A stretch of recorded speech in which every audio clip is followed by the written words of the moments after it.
राम। तो ये 5 या 6 दिन इतने मुख्तलिफ मौके बन रहे हैं कि मेरा मौजू एक रहेगा भी नहीं। तो इसमें तो जब मौजू ही अलग है, आयतों की अलग अलग तिलावत की जाएगी, लेकिन आज जो आयत तिलावत की गई ये सूरह कहफ की आयत है। और अब तो तकरीबन हमारे बच्चे को पता चल गया है कि सूरह कहफ कुरान करीम का वो सूरा है जो आका हुसैन ने नोके नेज़ा पर तिलावत किया था। कुछ नोहों में भी ये तस्कीर आ गया है कि सूरह कहफ की तिलावत। अलबत्ता ये वाज़ेह कर दिया जाए कि पूरे सूरे की तिलावत आका ने नहीं की, बल्कि पहली 5 आयतों की तिलावत की है। हम हसिबता अन्ना साहब अलकाफ व रक़ीम कानू मिन आयातिना अजबा, यहाँ तक पहली 5 आयत। और जब बात सूरह कहफ की आई है तो एक मुख्तसर बात और इस हवाले से कर ली जाए कि पहली 5 आयतें आका हुसैन ने बाजार कूफा में या बाजार शाम में नोके नेज़ा पर कटे हुए सर से तिलावत फरमाई। और इस सूरे की आखिरी 10 आयतें एक ऐसे प्रॉब्लम का सलूशन है जो ये कहिए कि हमारे और आपका प्रॉब्लम। देखिए, अल्लाह ने और अल्लाह के रसूल ने हमें दुनिया और आखिरत दोनों के प्रॉब्लम्स के सलूशन बताए। भरी पड़ी हैं हमारे पास दुआएं। एक ज़माने में एक किताब बहुत पॉपुलर थी, पता नहीं अब भी है कि नहीं, गुजराती ज़बान में मजमुआ। अब दुआएं दुआएं दुआएं, हर सिलसिले की दुआएं। अब वो जो दुआएं हैं वो जो प्रॉब्लम्स के लिए है, वो हर ज़माने के मोमिन को उसकी ज़रूरत। सेहत, पैगंबर के ज़माने में क्या लोग बीमार नहीं पड़ते? और क्या आज के ज़माने में लोग बीमार नहीं पड़ते? और क्या छठे इमाम के ज़माने में बीमार नहीं पड़ते? अब सेहत की दुआ हर दौर के मोमिन के लिए। और उसमें एक छोटी सी बात आज अर्ज कर दूं, अगरचे इस पे अलग से एक गुफ्तगू या मजलिस पढ़ने का इरादा है, लेकिन जैसा मैंने कहा, जो आज मोमिनीन है कल इससे भी कम होंगे, परसों से भी कम होंगे। तो एक जुमला कि अगर कभी बीमारी उस स्टेज पर पहुंच जाए कि तबीब और डॉक्टर कह दें कि बस अब ख़त्म, अब हमसे कोई बात नहीं कहना, बस अगर ज़रा दुआ का कायल है तो ये कहे कि बस दुआ कर देना कि अल्लाह इस बीमार की मुश्किल को आसान करे। वहाँ पर कुरान करीम का सूरा नंबर 58 सूरह मुजादला ऐसे मरीज और ऐसे बीमार के सराहने पढ़ने की बड़ी ताकीद आई। और मैंने इससे पहले भी एक बार ये अर्ज किया था, लेकिन पता नहीं कहाँ, शायद यहाँ भी कहा हो। एक ही मिनट का जुमला है, तो अगर रिपीट भी हो रहा है तो क्या हर्ज है कि ये कुरान करीम का ओनली सूरा 114। कुरान के 114 सूरे, उनमें ये कुरान करीम का ओनली सूरा जिसकी हर आयत में अल्लाह का सबसे बड़ा नाम अल्लाह इस्तेमाल हुआ। ये लफ्ज़ अल्लाह जो बहुत सारे उलमा के नज़दीक इसमें आज़म भी सूरह कुल हुवल्लाह तक सूरह तौहीद कहलाता है। और 4 आयतें खाली हैं, उसमें भी हर आयत में अल्लाह नहीं आया। सूरह अलहम्द जहाँ से कुरान करीम का आगाज़ या बिगिनिंग या स्टार्ट है, 7 ही आयतें, वहाँ भी हर आयत में लफ्ज़ अल्लाह नहीं आया। यह लफ्ज़ अल्लाह एक मोजिज़ा है, यह लफ्ज़ अल्लाह, इसकी बरकतें, इसकी पावर। लेकिन ये आज की मजलिस का मौजू नहीं है। सूरह मुजादला की एक खुसूसियत है जो कुरान के किसी सूरे में नहीं, ना अलहम के सूरे में, ना सूरह कुल हुवल्लाह में, ना सूरह यासीन में, ना सूरह वाक़या में, जो सूरे आप लोग पढ़ते रहते हैं, कि हर आयत में लफ्ज़ अल्लाह, इसमें जलाला इस्तेमाल हुआ। खैर, तो अब जो हमें और आपको प्रॉब्लम पेश आते हैं ये नए नहीं, ये इससे पहले भी 100 साल पहले भी, 500 साल पहले भी, 1000 साल पहले भी, इमाम के ज़माने में भी, रसूलुल्लाह के ज़माने में भी ये परेशानियां पेश आती थी। उसका सलूशन बताते जाते। बीमारी है तो ये दुआ पढ़ो, घर में अगर रोजगार की कोई मुसीबत और तंगी है, या एक ऐसा जुमला कह रहा हूं अब कि जो मैं वाज़ेह नहीं करना चाहता हर दफ़ा इस जुमले की वजह से बिला वजह हमारी इस मुख्तसर सी कम्युनिटी में इख्तिलाफ होता है, लेकिन वो भी एक प्रॉब्लम कि अगर रोज़गार है लेकिन ऐसा रोज़गार है जो अच्छा नहीं है, सही नहीं, और उसे बदलने का इरादा। अब बाज़ औक़ात ऐसे हालात होते हैं कि आदमी कोई हराम काम करने पे भी मजबूर होता है और मर्जी की जानिब से फतवा भी आ जाता है, लेकिन एक कंडीशन होती कि अब ये फ्री हैंड नहीं है, कोशिश करते रहो कि दूसरा कोई अल्टरनेट या मुतबादिल या सब्स्टिट्यूट मिले, कोशिश करते रहो। तो अब वो मंजिल वहाँ पर, उसके लिए अलग दुआएं बताई। एक है रोज़ी के या रिस्क की दुआ, और एक है कि ऑलरेडी आपको रिस्क मिल रहा है लेकिन उस रिस्क के अंदर कोई ना कोई खराबी। मैं लफ्ज़ खराबी को नहीं समझा रहा हूँ क्योंकि आज का अपना मौजू अभी मैं बहुत दूर दूर उससे चल रहा हूँ। वमन यत्तक़िल्लाह यजअल लहू मखरजा, एक किताब ऐसी है मुज्तहिद की या मर्जे की जो सिर्फ आपके लिए लिखी गई।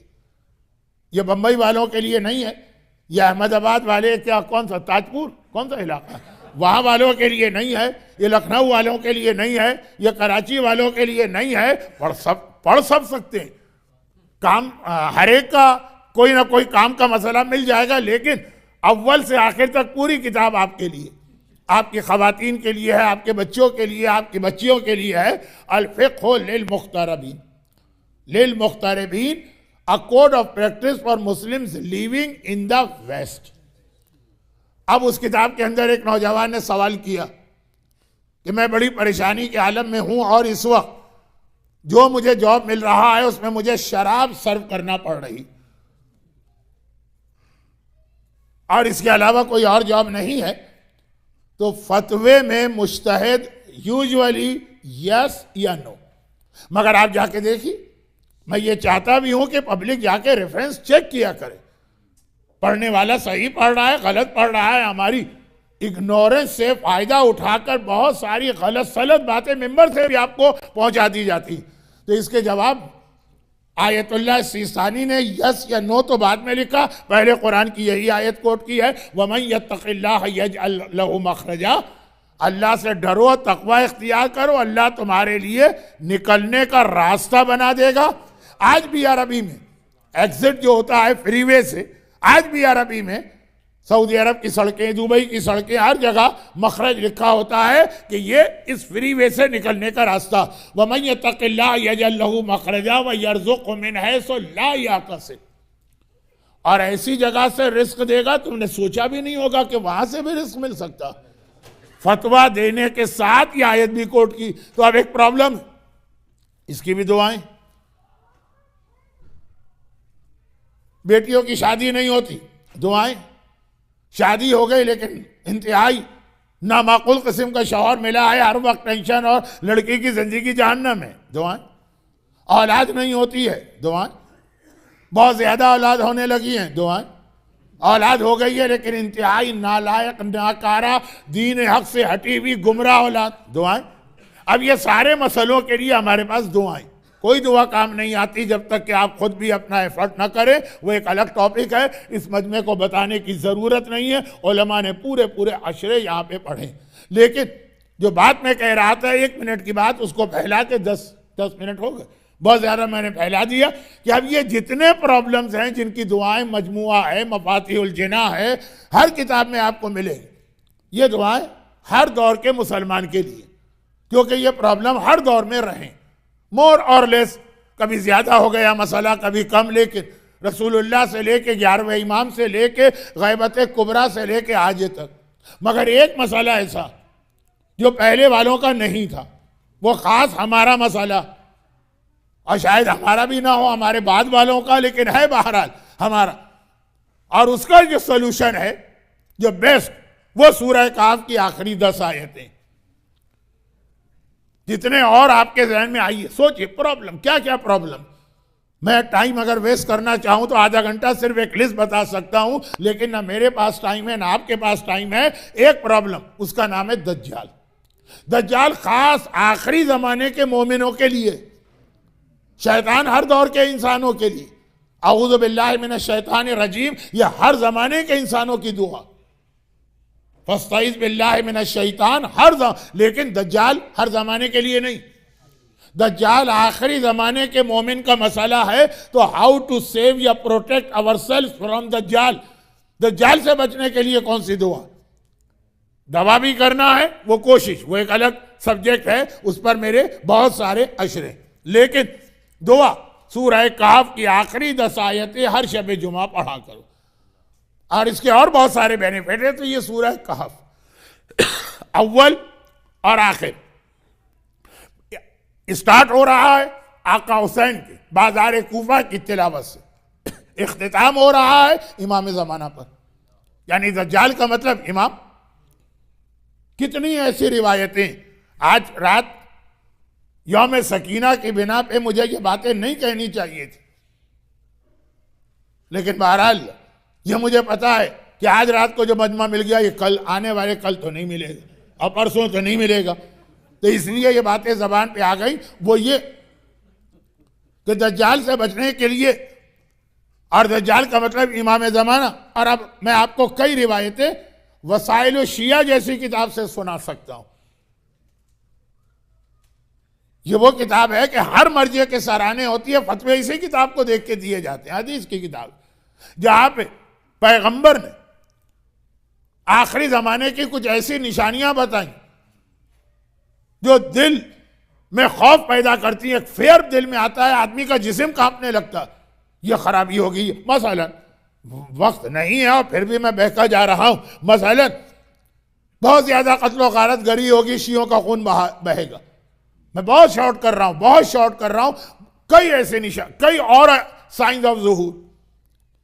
और जब रावी ने कहा कि या रसूल अल्लाह वो कितना खराब जमाना होगा, जो बाद रिवायतों में लफ्ज आया हुआ शर्रुल अज़मिना, तो उसमें से एक रिवायत तो खुद मौला अली ने नकल की है, यानी रावी मौला अली, ये जुमला उनका कि या रसूल अल्लाह इतना खराब और बुरा जमाना होगा। पैगंबर ने कहा लेकिन नहीं, वही बहुत अच्छा जमाना होगा। अभी तो सारी खराबियां बताई, कहा वही अच्छा जमाना होगा, क्योंकि ये सारी खराबियां होंगी तो अल्लाह अपनी आखिरी हुज्जत को और मेरे बेटे को जाहिर करेगा। ये खराबियां सबब बनेंगी। अब आप अंग्रेजी वाले हैं, मुझे तो अंग्रेजी आती नहीं। जब कभी मैंने कुछ जुमले बोलने की कोशिश की, बाद में पता चला गलत ही बोल के चला गया।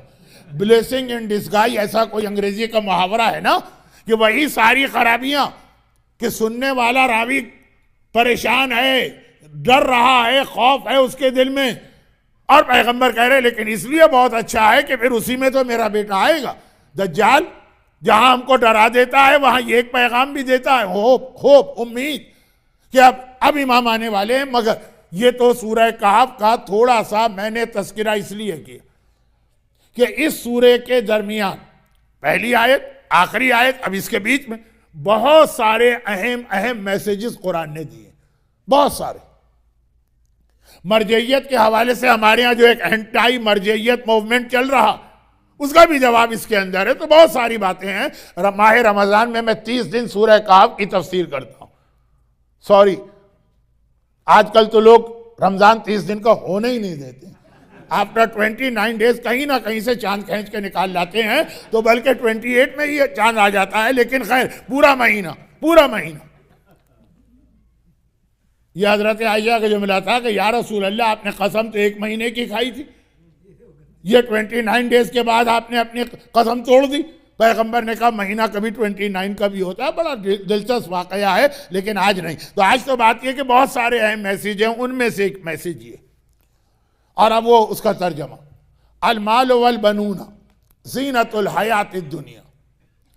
देखो तुम्हारा माल जो है ये दुनिया की जिंदगी की जीनत है। ये माल होता है ना तो आपके मकान अच्छे होते हैं, ये माल होता है ना तो आप बहुत सारी डेयरी क्वीन खरीद लेते हैं, ये माल होता है ना तो फिर आदमी जो है अच्छी से अच्छी गाड़ियां लेता। अब ये BMW से लेके, मर्सिडीज से लेके, फरारी से लेके, लंबानी कौन सी वही गाड़ी है। खैर अब ये सिलसिला चलता, माल है ना। ताजपुर में तो ये गाड़ियां नहीं होती होंगी, वहां तो शायद तांगे चलते हो या रक्शे चलते हो या स्कूटर चलता हो या जो भी उसको कहेंगे। कहिए दुनिया की जिंदगी की जीनत। लेकिन फिर कुरान एक और बात कह रहा है, वल बनूना, और तुम्हारे बेटे, औलाद नहीं बेटे, दुनिया की जिंदगी की जीनत। खास तौर पर आज भी इंडिया और पाकिस्तान, आपकी बेटियां कुछ भी पढ़ जाएं वो जीनत नहीं होती, लेकिन बेटा ये डॉक्टर है, वो चार्टर्ड अकाउंटेंट है, और वो मसलन इतना आईटी का माहिर है, एक बाप खुशी महसूस करता है, फख्र होता है, सीना तान के निकलता है। अब ये कुरान का मैसेज सुनिए, माल और बेटे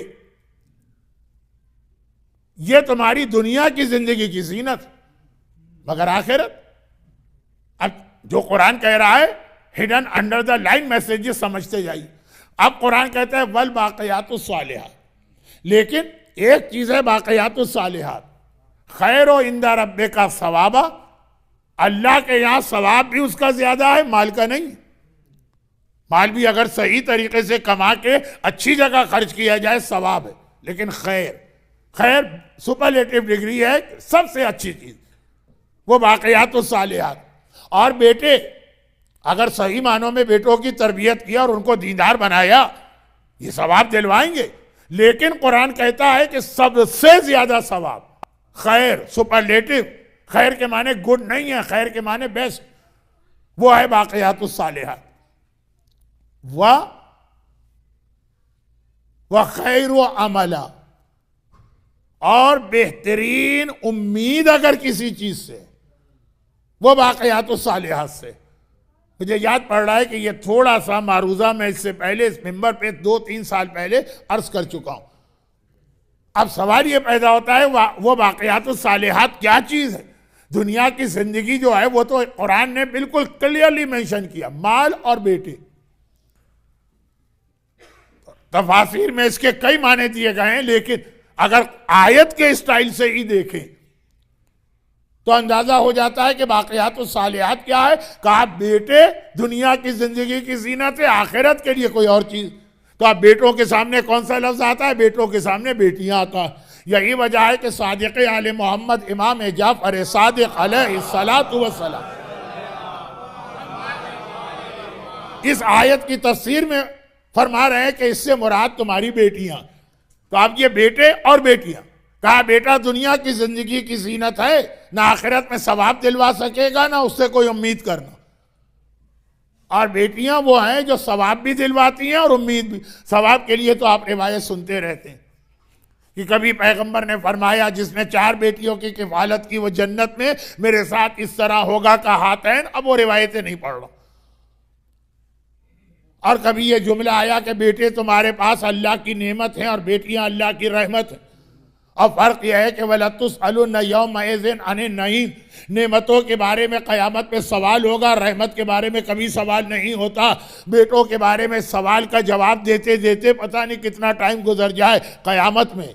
और बेटियों के बारे में कोई किसी किस्म का सवाल नहीं, वो रहमत बन के आती। कभी इमाम ने यह इरशाद फरमाया है कि देखो जब कोई आदमी किसी से मिलने जाता है तो जो घर वाला होता है वो तोहफा देता है आने वाले मेहमान को। आने वाले मेहमान को तोहफा दिया जाता। ये पहली दुआ जो आप खाने काबा के दरवाजे पे खड़े होके पढ़ते हैं, टेक्निकली जुमला गलत है तो इसको ठीक कर दो।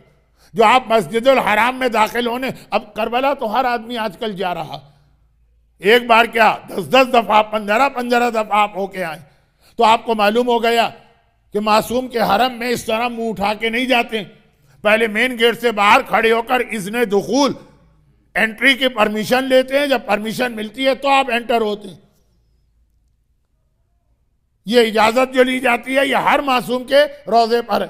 मस्जिद नबवी से सिलसिला शुरू होता है और सामर्रा मुक़द्दस के अंदर जो मासूमीन है वहां तक हर रोजे पर। लेकिन मस्जिदुल हराम यानी खाने काबा में जब आप एंटर हो रहे हैं तो वहां के ऊपर जो इजाजत है वहां कोई इजाजत का कंसेप्ट नहीं। वहां पे आप ये जुमला कहते हैं, ये वहां का इज़्ने दुखूल है। अगर मैं इतनी गाड़ी उर्दू क्या, ये तो अरबी में पढ़ रहा हूं, अगर वो मैं समझा सका। और वो क्या है इज़्ने दुखूल? क्या है? खुदा मैं तेरा मेहमान बन के आ रहा हूं, बगैर बुलाए हम नहीं जाते। अल्लाह ने पहले बुलाया इब्राहिम के जरिए, तब हम जा रहे हैं। तो तेरा मेहमान बन के आ रहा हूं। और जब कोई मेहमान आता है तो घर वाले की जिम्मेदारी है ये वो दुआ का तर्जमा मैं पढ़ रहा हूं जो आपने उम्रे के दरमियान मक्के में पढ़ी होगी, हज के दरमियान मक्के में पढ़ी होगी कि आए खुदा, एक तरह से आप अपना हक जता रहे हैं, मैं तेरा मेहमान हूं, तेरे कहने पर आया हूं, और हर मेहमान घर वाले की जिम्मेदारी है कि उसका हक अदा करे।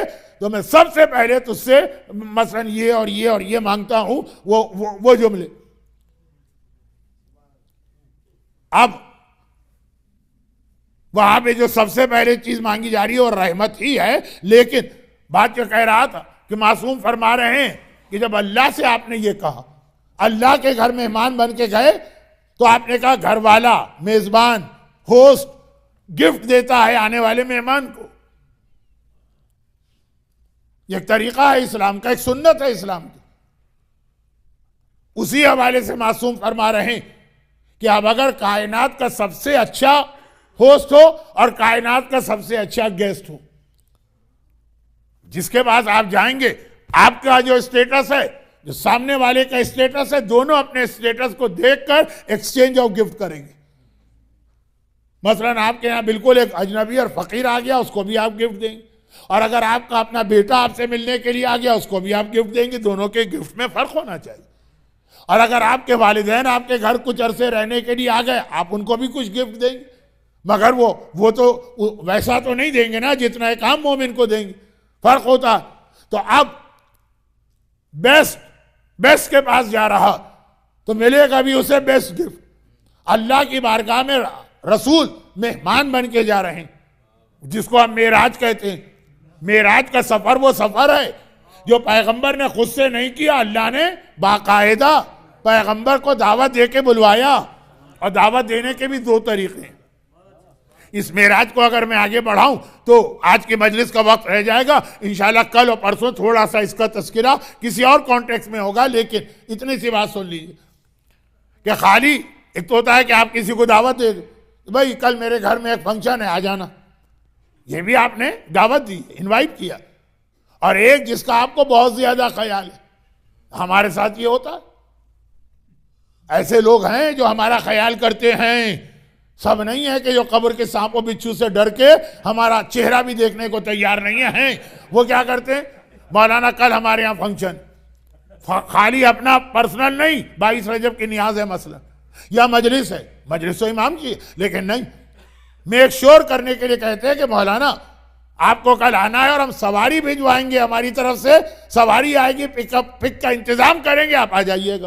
तो अल्लाह ने खाली बुलाया नहीं है, बल्कि बाकायदा सवारी बुराक भी भिजवाई है, और बुराक चलाने वाला ड्राइवर जिब्राइल भी भिजवाया है, और फिर रसूल को बुलाया।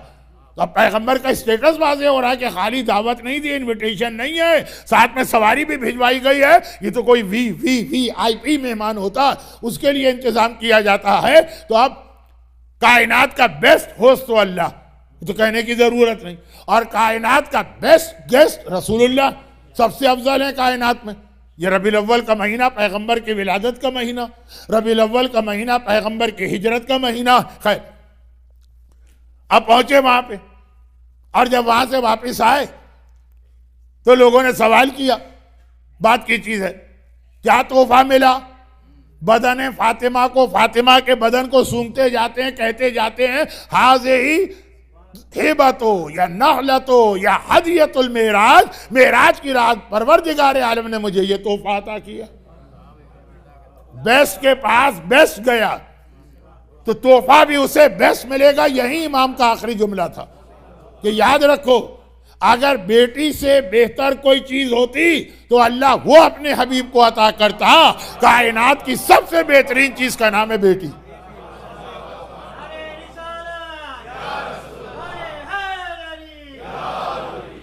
अब ये शहजादी की अजमत तो है कि मेराज में मिली, लेकिन हमारे और आपके लिए भी पैगाम है, बेटियां बाक़ियात सालिहात हैं, बेहतरीन तोहफा परवरदिगार हैं, सवाब भी तुम्हें इसमें ज्यादा है और उम्मीद। अब उम्मीद को जरा सा समझा दूं तो फिर हुसैन की बेटी की तरफ मैं आता हूं। उम्मीद, बेटे भी वालिदैन की मदद करते हैं, लेकिन ज्यादा उम्मीद ना रखिएगा, वो किसी और के इन्फ्लुएंस में भी आ जाते हैं। आपका हंसना बता रहा है कि आप में से हर एक पे ही गुजर चुकी है। खैर, तो खुलासा ये कि वो हर एक के इन्फ्लुएंस में आते हैं, इन्फ्लुएंस में, और बेटियां प्रेशर में आती हैं फिर भी वालिदैन की खिदमत करती। अब मैं इसकी दो मिसालें दे रहा हूं। मिसालें क्या मतलब, एक दुनिया की और एक आखिरत की। कितनी बच्चियों को मैं जानता हूं, कितनी बच्चियों को खास तौर पर जो किसी ऐसे माहौल में रहती हों जो हिंदू कल्चर से बहुत ही ज्यादा इन्फ्लुएंस माहौल, जिसके बहुत ज्यादा असरात हिंदुओं के हों। अब हिंदुओं के यहां तो यह है कि बेटी को रुखसत कर दिया, जहेज वहेज दे के चैप्टर क्लोज करो, बाप की मीरास में से भी कोई हिस्सा नहीं मिलेगा, और अब इसका बाप से कोई ताल्लुक नहीं रहा। मुझे आपके अहमदाबाद का नहीं पता है, लेकिन हमारे यहां कराची में जो खोजा कम्युनिटी रहती, वहां पे बाप बेटी के घर जाके पानी तक नहीं पीते कि नहीं नहीं आप बेटी का घर है, वो पराया घर है, वहां पानी भी नहीं पिएंगे। पुराने बुजुर्ग, पुराने मिजाज के लोग, पुराने से मतलब ये है कि उनकी वही एज है जो आपकी एज है, आप भी पुराने लोग हैं। खैर, तो खुलासा ये है कि ये इस्लाम तो नहीं है, ये हिंदू मजहब या हिंदू कल्चर।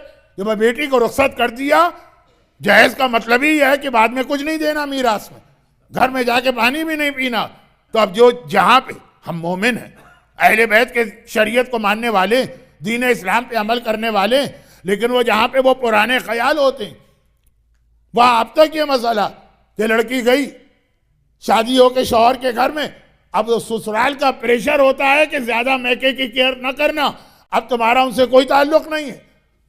वो फिल्मों में भी बिल्कुल डायलॉग आ जाते हैं कि बाप भी कहता है बेटी जा रही है तो जहां तुम्हारी डोली गई है वहीं से तुम्हारा डोला निकले मसलन, अब हमारा ताल्लुक नहीं, अब ये है तुम्हारे माँ बाप। और बात सास तो बड़ी खूंखार होती है,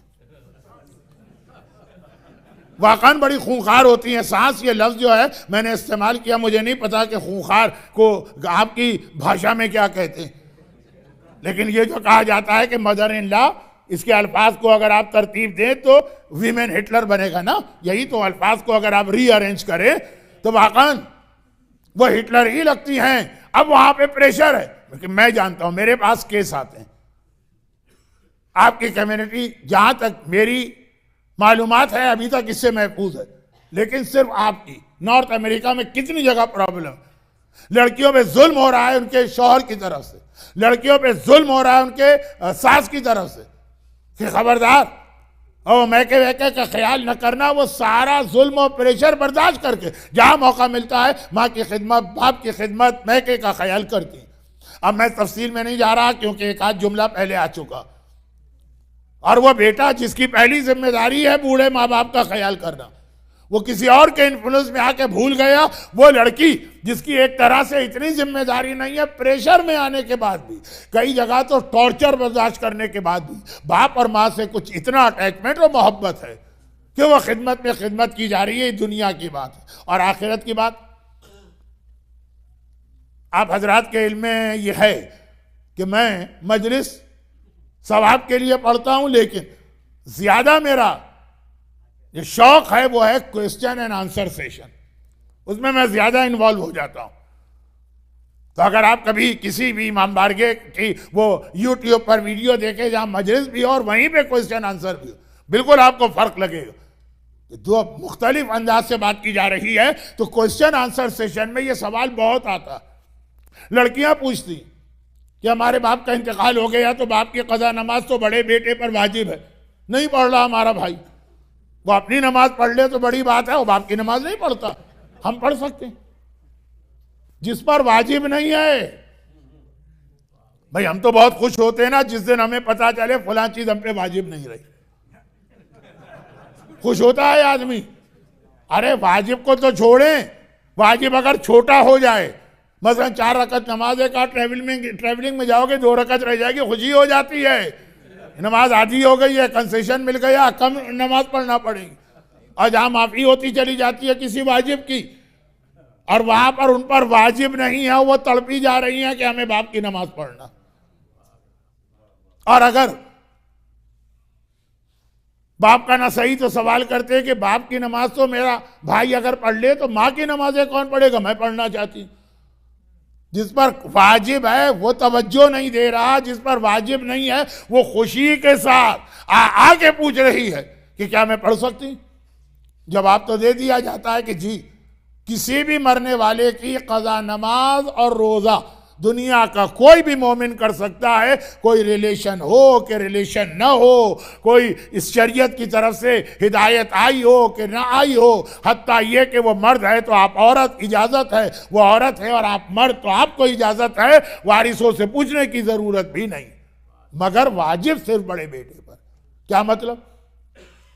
पढ़ हर एक सकता, कयामत में खुदा सवाल सिर्फ बड़े बेटे से करेगा, बेटी से नहीं करेगा। तो अब ये बेटियां क्यों तड़पी जा रही? सिर्फ इसलिए कि बाप के मरने के बाद कब्र और कयामत में कोई अजाब ना हो रहा हो। घबरा रही है ये बच्ची, वाजिब नहीं है लेकिन अगर मैं पढ़ लूं तो उनको फायदा पहुंचेगा। ये है कुरान कह रहा, उम्मीद करो तो इन्हीं बच्चियों से करो। दुनिया में भी वो सारे टॉर्चर और प्रेशर ससुराल का बर्दाश्त करके तुम्हारी खिदमत करेंगी, और आखिरत के लिए भी जो अल्लाह ने भी उन पे वाजिब नहीं किया वो तड़पी जाएंगी। मुझ पर वाजिब हो कि ना हो, मेरे बाप पे कोई अजाब ना आ जाए, मेरी माँ पे कोई अजाब ना आ जाए, ये उम्मीद। और यही वजह कि जिसके पास जरा भी दीन की समझ, वो बेटों के लिए नहीं तड़पता है, वो बेटियों के लिए तड़पता है। हमारे पास जब लोग औलाद के लिए दुआ कराने आते हैं या दुआ मांगने आते हैं या दुआ पूछने आते हैं, 99% कहते हैं कि मौलाना कोई दुआ बताइए बेटा हो जाए। उम्मीद बेटी से, काम बेटी आई, मदद बेटी करे। तो आप जिनको समझ है, सेंस है, एहसास है, अवेयरनेस है, वो तड़पते हैं, चाहे वो रसूल हो चाहे वो इमाम। हजरत नूह या हजरत इब्राहिम का वाकया मशहूर, खुदा बंदा एक बेटी दे दे। अब उन्होंने तो जिस कॉन्टेक्स्ट में कहा वो आपके समझ में नहीं आएगा, लेकिन ये तमन्ना बेटी दे दे। क्या करोगे बेटी लेकर? कहा जनाजे की रौनक होती है। पैगंबर का इतना मातम आज तक किसी ने नहीं किया जितना मातम बेटी ने किया। लेकिन अभी मैं मंजिल मसाइब से जरा दूर हूं, अभी तो बात शुरू हुई। तो नबी हो, रसूल हो, इमाम हो, हर एक को बेटी चाहिए है जिनके पास दीन की अवेयरनेस है।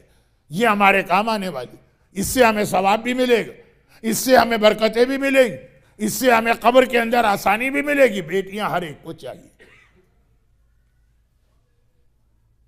और फिर अल्लाह के रसूल को तो वह मेराज में बेटी मिल गई।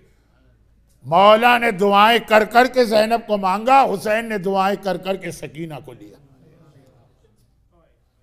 अब आइए जरा बहुत थोड़ा सा एक हिस्ट्री का बयान भी सुन लीजिए। मैं हिस्ट्री के बयान का इतना ज्यादा कायल नहीं हूं।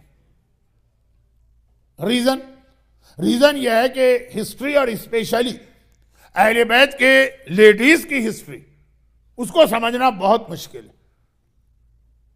रिवायतें इतनी मुख्तलिफ हैं। अहले बैत अतार अपने घर की खवातीन के बारे में ज्यादा कोई हिस्ट्री की बातें नहीं बताते। अब आम रावी वो भी कोई अहले बैत के घर में तो नहीं जाते, वो सुनी सुनाई बातें होती है, तो रिवायतें इतनी ज्यादा मुख्तलिफ हो जाती हैं कि नंबर 1, आज 1400 साल बाद उसमें डिसीजन लेना बहुत मुश्किल है कि सही कौन है गलत कौन। और नंबर 2, जब रिवायतें बहुत मुख्तलिफ हो जाती हैं तो आपको कोई रिवायत सुनाई जाए, आपने आज तक दूसरी रिवायत सुनी, तो जरा सा लोग हिस्ट्री का मसला है, दीन के बारे में शक में पड़ जाते हैं। अब मैं मजीद बताऊंगा 1-2 दिन के बाद, जब मजमा बहुत कम रह जाएगा। अभी तो क्योंकि जो असल जिस काम के लिए मजमा आया, रिवायतें यह हैं कि हजरत इब्राहिम अपनी औलाद को लेकर मक्के में पहुंचे, और जिस दिन मक्के में एंटर हो रहे हैं, ये आज का मक्का नहीं समझिए, आलिशान इमारतें, बेहतरीन होटल, 7 स्टार रहने की जगह, एक कोने पे KFC है, दूसरे कोने पे अलबेग है, तीसरे कोने पे पिज्जा हट है, ये वाला मक्का नहीं समझिए। मक्का नाम की कोई चीज ही उस वक्त दुनिया में नहीं थी। कोई कंस्ट्रक्शन नहीं, कंस्ट्रक्शन तो छोड़े, कोई दरख्त नहीं, कोई झाड़ नहीं, कोई पौधा नहीं, कोई घास नहीं। अरे कोई दिन के वक्त शेड के नीचे बैठना चाहो तो कहीं शेड नहीं है, खुला मैदान और डेजर्ट। और ये मैं नहीं कह रहा, इब्राहिम खुद कह रहे। जब आ रहे हैं मक्के में तो कहते आ रहे हैं रब इन्नी अस्कनतु मिन ज़ुर्रियती बिवादिन गैर ज़ी ज़रइन, आए खुदा मैं अपनी औलाद को लेकर ऐसी जगह आया हूं जहां घास की एक पत्ती भी नहीं है, और अकलौता बेटा है। ऐसा नहीं कि 10 12 15 बेटे हैं, चलो एक बेटा मर भी गया तो क्या हार है, एक बेटा, खाली अकलौता बेटा। उस वक्त तक तो दूसरे बेटे इसहाक पैदा नहीं हुए थे, इस्माइल, और यहां छोड़ के जा रहे हैं। अब बहुत अहम इसमें मैसेज है, लेकिन वो चूंकि आज का मौजू नहीं है, वो कल या परसों मैं बताऊंगा। इसलिए बताऊंगा कि इत्तेफाक से नॉर्थ अमेरिका में 4 जगह मैंने ये पढ़ा, तो चारों जगह लोगों ने बहुत पसंद की। लेकिन ये अलग बात है, मेरा एक्सपीरियंस है कि जो चीज़ कहीं और पसंद की जाए वो आपको बहुत नापसंद होती है, और जो चीज़ आप बहुत शौक से सुनते हैं मैं कहीं और पढ़ूं तो लोग नापसंद करते हैं। खैर, तो अब वो एक अलग बात है। इब्राहिम बेटे को और बीवी को लाए, हाजरा को, दोनों को यहां बिठा दिया। कहां बिठा दिया? जहां घास की एक पत्ती भी नहीं है, सर पे जरा सा साया भी नहीं, मगर हुक्म खुदा है, इनको यहां छोड़ के चले गए। फिर वो जमजम का पानी निकला, मक्का शहर आबाद हुआ। लेकिन जब मक्का शहर आबाद हुआ, क्योंकि पहले जमाने के डेजर्ट में पानी सबसे बड़ी दौलत होती, ये पानी जब निकला तो ये देख के अतराफ के बहुत से कबीले आ गए। हजरत हाजरा ने कंडीशन लगाई, तुम ये पानी यूज कर सकते हो और यहां पे रह सकते हो, मगर क्योंकि ये पानी निकला मेरे बेटे की वजह से, और ये जो शहर आबाद हुआ, जो पहला टेंट लगाया वो मेरे बेटे ने लगाया, ये मैंने लगाया अपने बेटे के लिए, इसलिए यहां के मालिक हमेशा हम रहेंगे। सबने मान लिया, सबने मान ली। लेकिन 2 जनरेशन और 3 जनरेशन गुजर गई, मक्का बहुत आबाद हो गए। अब जो नए लोग आए, या वही पुराने लोगों की जो नई जनरेशन आई, जिनको पूरी हिस्ट्री नहीं पता, इस वक्त हिस्ट्री अहम बन जाती है, उन्होंने एक मर्तबा एक दूसरे से कहा कि ये क्या है, मक्का उसका जो सबसे प्राइम लोकेशन है, जहां की रियल एस्टेट की वैल्यू सबसे ज्यादा, सिर्फ एक खानदान वहां पे कब्जा करके बैठा हुआ है, वो सारी उनकी मिल्कियत में पूरा, यानी असल तो खाने काबा है ना, तो उसके करीब का जितना इलाका है वो औलाद इस्माइल की मिल्कियत में। उनकी दादी हाजरा इसी कंडीशन पर दूसरों को रहने की परमिशन दे चुकी।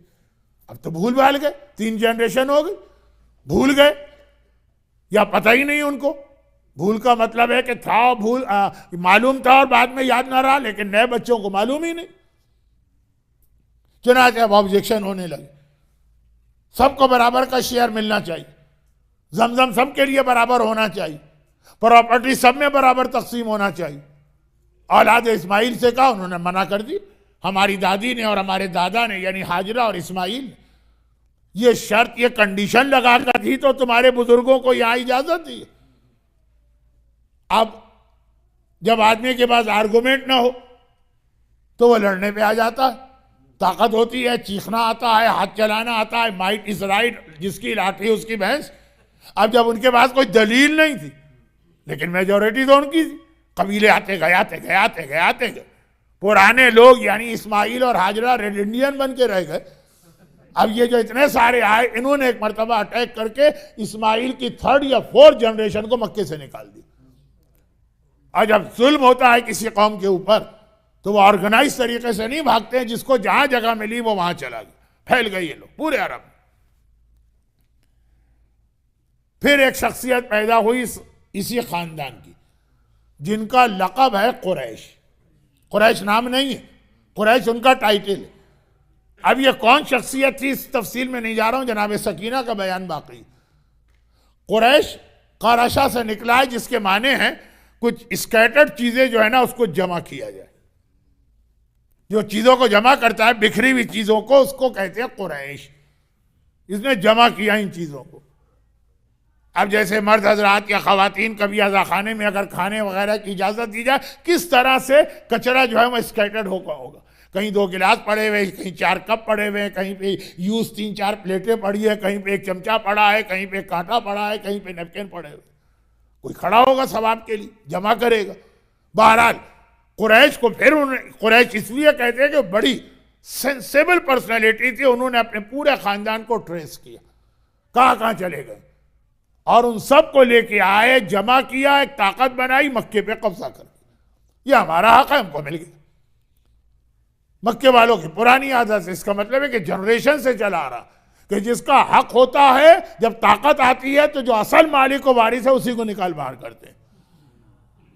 बहुत सारे इससे मेरे जहन में जुमले आ रहे हैं स्पाइसी किस्म के, लेकिन आज टाइम नहीं है, फिर किसी मौके पर। मगर इस फैमिली की जो ब्रांच यमन चली गई थी, जब उनको यह ऑफर की गई तो उन्होंने आने से इनकार कर दिया, क्योंकि यमन में वो इस्टेब्लिश भी हो गए थे और यमन उस जमाने में पूरे अरब के डेजर्ट में सबसे ज्यादा पैसे वाला और तरक्की याफ्ता मुल्क था। एक ऐसे राउट पर था ना, यमन दुनिया के दो हिस्सों को मिलाता है। जैसे आज सुइस कनाल की एक अहमियत बन गई थी या पनामा कनाल की अहमियत है, फिर भी यह कम।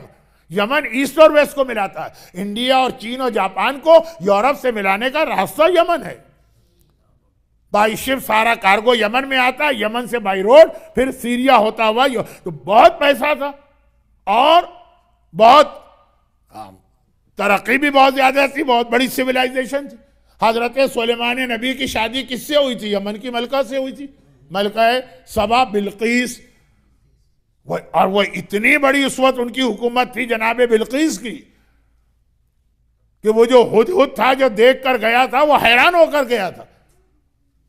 हजरत सुलेमान को बताए तो यमन, तो जो लोग वहां सेटल हो गए, जैसे फर्ज कीजिए कभी इंडिया में कोई ऐसा हिंदू मुस्लिम फसाद हो जाए, खुदा ना करे, खुदा ना करे, खुदा ना करे कि मसलन अहमदाबाद से लोग निकलें।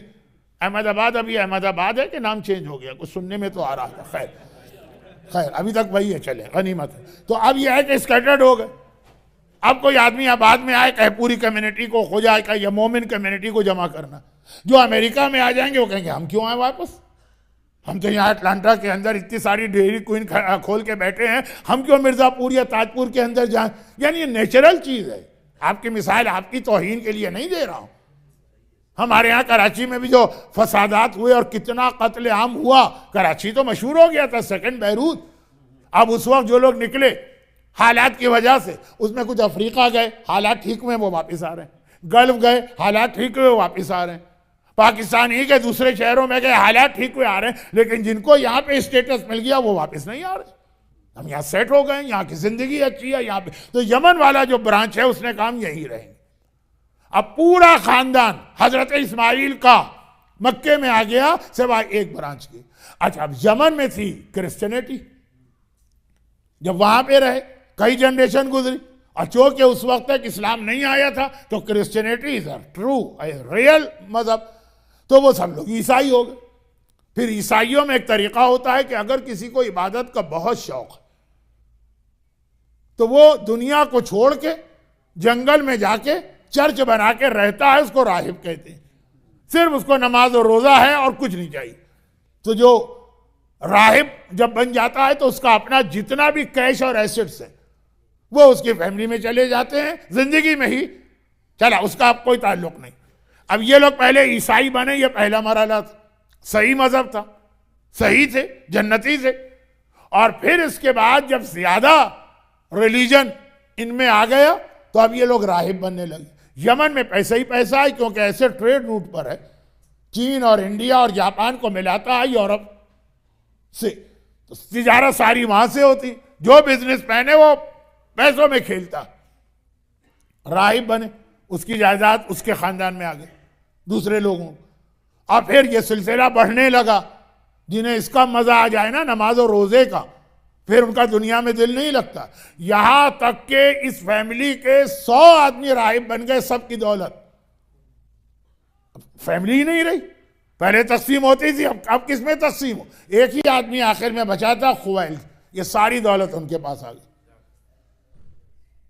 100 बड़े बड़े बिलियनर अपने जमाने के वो राहिब बन गए, इबादत दौलत इनके पास आ गई। तो वक्त वो आ गया कि अपनी फैमिली में ये अकेले रह गए, बाकी सब तो राहिब बन गए, ये अकेले रह गए हैं। अब बहरहाल जो राहिब नहीं बने उसको तो दोस्त अहबाब रिश्तेदार, चुनाचे इन्होंने कहा कि अब मैं मक्के जाता हूं, यहां रह के क्या करूं।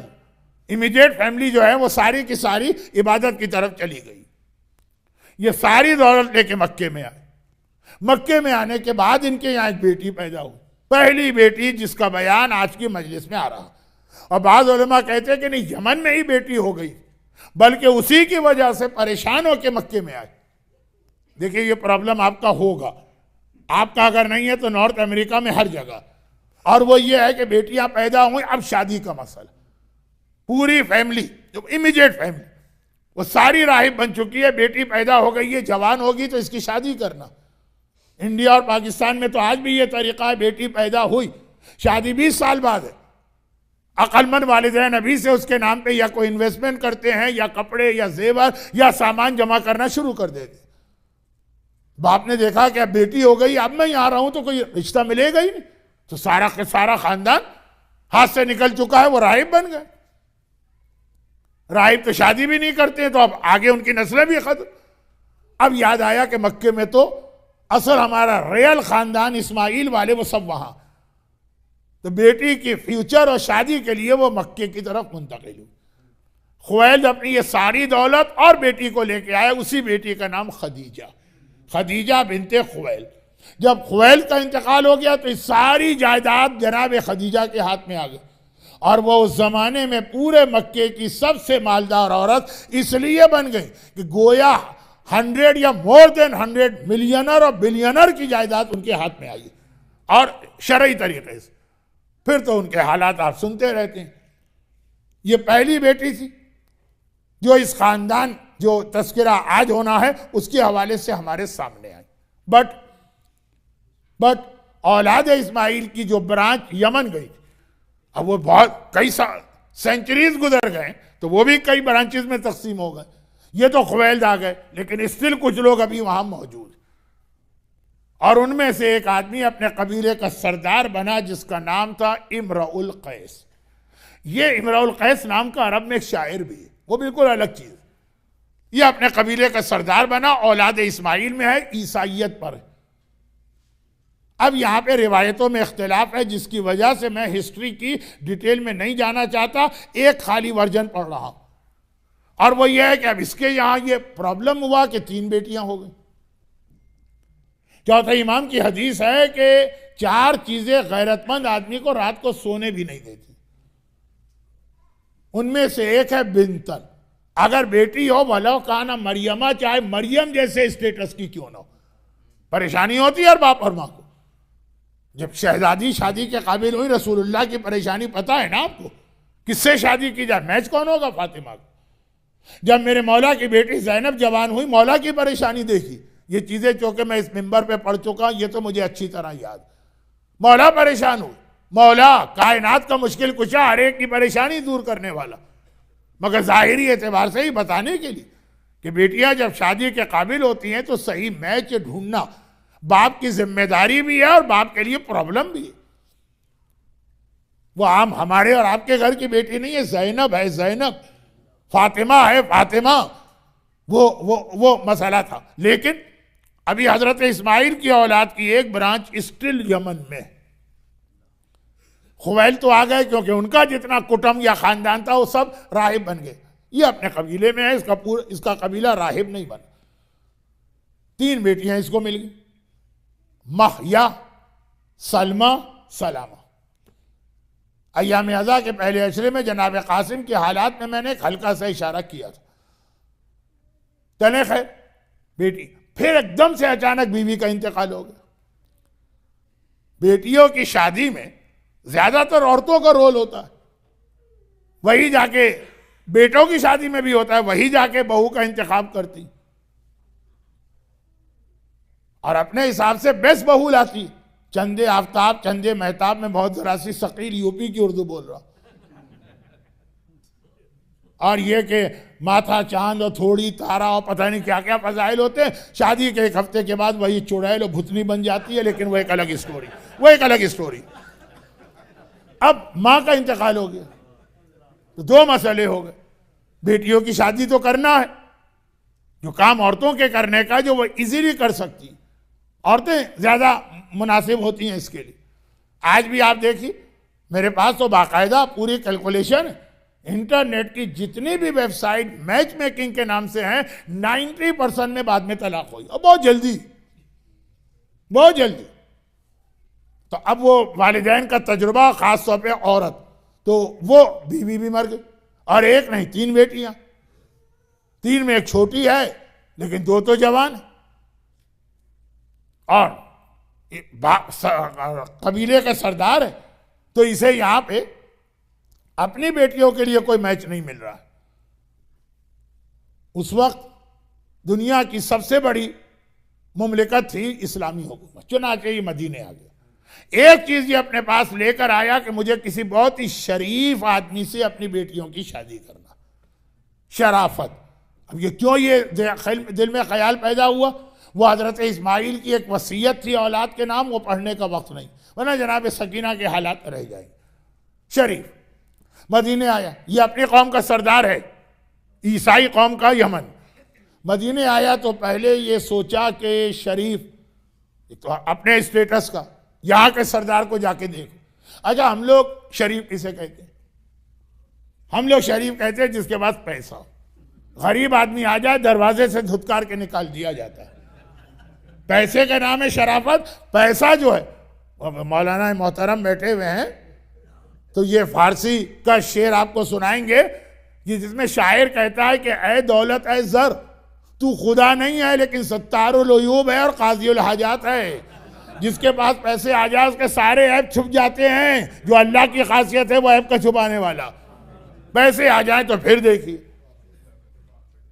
और कभी 2 पैसे वालों में मुकाबला हो तो यह है कि थोड़े से पैसों से वो रह जाता है। कि एक साहब गए थे ऑक्शन के अंदर, एक बहुत ही पुरानी तस्वीर थी, लेकिन तस्वीर से लग रहा था कोई किंग है, कोई बादशाह है अपने ज़माने का। कितने की है? कहा कि भाई ये तो $10,000 की है। कहा कि ये तो खैर ज़्यादा है, मैं 9,000 तक दे सकता हूँ। उसने कहा कि नहीं, 9,000 नहीं, चले जाओ। चले। फिर एक और आदमी आए, कितने की है? 10,000 का। ये मुझे दे दो। ले ली, अपने घर में लगाई। अगले हफ्ते दावत हुई उनके घर में। हर एक से कहते फिर रहे हैं कि मेरे दादा के दादा को आपको पता है वो कितने बड़े बादशाह थे। ये तस्वीर उनकी है, वो जो है ये। तो वो जो पहले साहब थे उन्होंने कहा $1,000 का फर्क रह गया, वरना आज ये मेरे दादा होते। तो खैर, अच्छा, तो मसला यह है कि पैसा, मोची के बेटे को जो है ना वो सुलेमान नबी का बेटा बना सकता है। पैसा उसी को कहते हैं। आदमी भी झुक झुक के सलाम करते हैं। और पैसा, और दूसरी चीज, किसी के पास पावर आ जाए। पावर हंगर जो आजकल है ना, कुर्सी के लिए हर आदमी क्यों दौड़ा जा रहा है? ये वाली कुर्सियां नहीं, लेकिन जो वो कुर्सी आप समझ रहे हैं कि जो हर एक को कुर्सी चाहिए कि भाई फिर खुद ब खुद इज्जत, एहतराम, फजीलत सब मिल जाती। अब ये 2 अलग अलग चीजें हैं। मदीने पहुंचे, अब आपकी तवज्जो के ऊपर है, मैं तो इस स्टाइल की मजलिस पढ़ता ही नहीं हूं, लेकिन ये जुमले आ गए। मदीने पहुंचे तो कहा शरीफ आदमी से रिश्ता करना। इत्तेफाक से उस वक्त मदीने के अंदर खलीफा वक्त या हाकिम वो थे जिनके पास दोनों बातें जमा थी। पैसे तो इतने थे कि गनी कहलाते थे, और हुक्मरान भी थे। ताकत भी है जो आदमी को इतना बड़ा बना देती है, पैसा भी है, वहां दोनों चीजें। तो कहा कि चलो यहीं जाके देख लो। पहला तो यही है, शरीफ होगा। वहां गए, 2 दिन 3 दिन बैठे। कहा पैसा है, ताकत है, शराफत कहीं नजर नहीं आ रही। बहुत सारे वाकयात हैं इसमें, लेकिन उसको शॉर्ट करना है। आपको अपने घर भी वापस जाना है। बहुत ही बददिल होके उठे। जिस खानदान की बुनियाद ही फेले हराम और अमले ज़िना और गुनाह कबीरा पे, वहां शराफत आए तो कैसे आए? तो कहा कि नहीं भाई, या तो शराफत नहीं है, अब शरीफ आदमी ढूंढना। मदीने के अंदर आ गए। मुख्तलिफ सिटिंग्स में जाते हैं, दावतों में जाते हैं। जो लोग कहीं बैठ के गपशप करते हैं। पहला ज़माना, व्हाट्सअप नहीं, फेसबुक नहीं है, और मोबाइल नहीं है, कंप्यूटर नहीं है, टेलीविज़न नहीं है, रेडियो नहीं है। तो लोग शाम के वक्त खुद ही बैठ बैठ के जगह जगह, यहाँ एक चौपाल, वहाँ बैठक, बातें होती हैं। ये मुख्तलिफ जगहों पे जाते हैं। कहीं पे कोई ऐसा आदमी नजर नहीं आ रहा जिसको इनका दिल कहे कि वो शरीफ। मगर एक चीज देखी कि रोजाना शाम के वक्त शहर मदीना से बाहर कोई मजदूर थका हारा आ रहा होता है, और उसके बालों की हालत, उसके चेहरे की हालत, उसके पांव की हालत बता रही कि दिन भर ये मजदूरी करके आ रहा, और किसी ऐसी जगह मजदूरी करके आ रहा है जहां मिट्टी वगैरह का बहुत काम है, कोई खेत कोई बाग, वहां से ही आ रहा, आता है इसी रास्ते से गुजरता है, उसको देख के सलाम तो हर एक करता है, वो आगे बढ़ जाता है। और जैसे ही वो आगे बढ़ता तो छोटे छोटे बच्चे 6-6 साल, 5 साल, 10 साल, 8 साल, वो वहां खड़े हुए उसका इंतजार कर रहे हैं। वो हर एक के पास से रुकता हुआ आगे मस्जिद के अंदर चला जाता। खैर वो ये तो ढूंढ रहा था किसी मजदूर को, कोई थोड़ी को, बहुत ही शरीफ आदमी को। तो शरीफ का मतलब पैसे वाला हो, कम से कम व्हाइट कॉलर हो, 3 पीस सूट पहन के टाई लगा के बैठा हुआ हो। तो वो उनको देख रहा है, वो दूसरे दिन भी, तीसरे दिन भी, रोज आना देख रहा है। आखिर इसके दिल में ख्याल पैदा हुआ कि बच्चे क्यों खड़े होते, वो इसके पीछे चला। क्या देखा कि बच्चों के करीब से गुजर रहा, और जो पैसे इसके पास हैं वो थोड़े थोड़े चुपके से हर बच्चे के हाथ में देता जाता है। आखिरी मंजिल आती है, इसके पास कुछ नहीं रहता और ये अपने घर में चला जाता है। एक बार उसने आज देखा, नेक्स्ट डे दोबारा देखा, और इसको अंदाजा हो गया कि सारा दिन ये खेतों में काम करके जितना कमाता वो अपने घर जाने से पहले पहले मदीने के यतीम बच्चों में तकसीम कर देता। भाई यतीम बच्चों की अपनी एक खासियत होती, उनका लिबास, उनका चेहरा, वो जो आप मरसिया में भी बाज़ औक़ात सुनते हैं कि हिंदा का मुकालमा जनाब सकीना से यतीमी किसे कहते हैं, यतीमी की निशानियां, वो सब तकसीम करता है। जब वो आगे बढ़ता है अपने घर तो कुछ नहीं होता। बेख्तियार इसकी जबान पे अरबी का सीगा ताज्जुब आया, माँ अशरफा हाजल फता, ये जवान कितना शरीफ है। अच्छा, इसके जहन में तो यमन से निकलते वक्त ही शरीफ आदमी की तलाश। अब इख्तियार एक्सटेम्पो इसने कहा ये नौजवान कितना शरीफ। अजब, अरबी में जवान को शबाब भी कहते हैं, फता भी कहते हैं। इसने लफ्ज फता इस्तेमाल किया। यह लफ्ज फता कुरान करीम में हजरत इब्राहिम की जवानी के लिए आया था। और कब आया था? जब इब्राहिम ने सारे बुत तोड़ दिए और कौम ने पलट के अपने बुतखाने में देखा बुत टूटे हैं। कहा किसने तोड़े?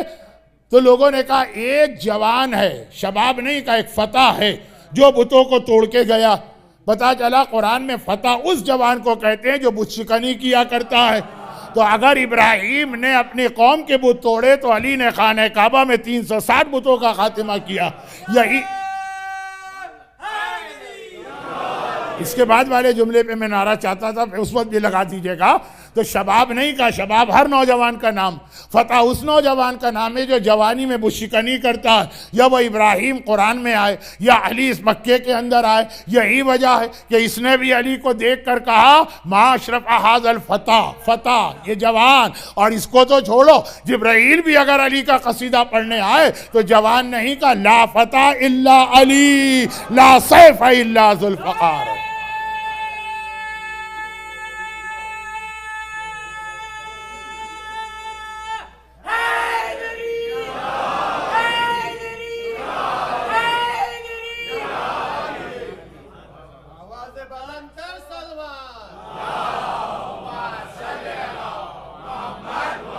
जो लोग कल नहीं आएंगे ना, तो ये आज थोड़ी मजलिस में उनको सुना रहा हूँ थोड़ी सी ज्यादा, तो ये कल वाली बात भी आज कर रहा हूँ, बात खत्म हो जाए। तो कितना शरीफ है नौजवान। अब मालूमात शुरू की, पता चला ये सारा दिन यहूदी के बाग में काम करता है उस तेज तरीन धूप में, और जो आता है ये मदीने के यतीम बच्चों, जिसकी तरफ तवज्जो देने की मदीने के किसी मिलियनर और बिलियनर के पास फुर्सत ही नहीं थी। ये जो जमाना है तीसरी खिलाफत का, मदीने में पैसा छलक रहा था, मगर वो यतीम बच्चे ये इनको दे के घर जाता है। घर में इसके बच्चे फाका करते हैं, खाली आज जाता है, वहां कुछ नहीं होता। 3 दिन ये मंजर देखा, चौथे दिन आया, और आने के बाद कहा कि मैं आया तो किसी और मकसद से था, लेकिन अब उससे पहले एक और मकसद मेरे जहन में आ गया। आया था मेरी 3 बेटियां, 2 जवान है, एक बहुत छोटी, माँ मर चुकी। मैंने सोचा कि उनकी शादी कर दूं, लेकिन जब मैंने आपको देखा कि ये है इस्लाम, तो अब मेरी ख्वाहिश है कि पहले तो मैं इस्लाम कबूल कर लूं, शादियां वादियां बाद में होती रहेंगी। देखिए ये किरदार होता है जो लोगों को मुसलमान बनाता है। और अली यही ख्वाहिश अपने शियों से भी कर रहे हैं, लेकिन ये बात कल या परसों आएगी। तो कहा कि पहले इस्लाम, अली के हाथ पे इस्लाम कबूल किया। कहा मेरी 3 बेटियां। मौला ने कहा तूने इतनी बड़ी नेकी की, इस्लाम दुनिया की सबसे बड़ी नेकी है, नमाज से बड़ी नेकी, हिजाब से बड़ी नेकी, गरीबों की मदद से बड़ी नेकी। चुनाचे अब मैं ये चाहता हूं